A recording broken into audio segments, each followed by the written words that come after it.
దేవుడు అన్న ఆలోచన అది కాదు. దేవునికి స్తోత్రం. న్యాయం అంటే అందుకని ఆయన సాటిస్ట్ కాదు. నేను నీతిపరుడు లేదు కాబట్టి నువ్వు ఉద్యోగం తీసేస్తాడు, నేను చంపేస్తాడు, లేదు నీ ఆస్తి పోద్ది.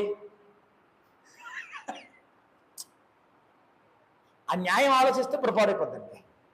ఆ న్యాయం ఏంటి? పరిశుద్ధమైన జీవితం లాజరు జీవించాడా?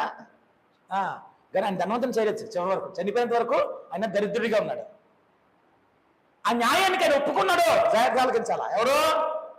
లాజరు ఒప్పుకున్నాడు. అలా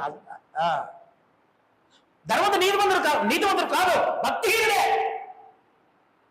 దేవుని న్యాయం ఎలా ఉందో తెలుసా? కానీ ధనాన్ని తీసివేయలేదు. ఎవరిని తీసివేశాడు? ఆయన దగ్గర పరలోక రాజుని తీసుకొస్తాడండి. అంతే. అది కన్యకలతో అదే అంటాడు. ఏంటి? నీ న్యాయం చేసేవాడు ఏ విధంగా న్యాయం చేస్తాడు?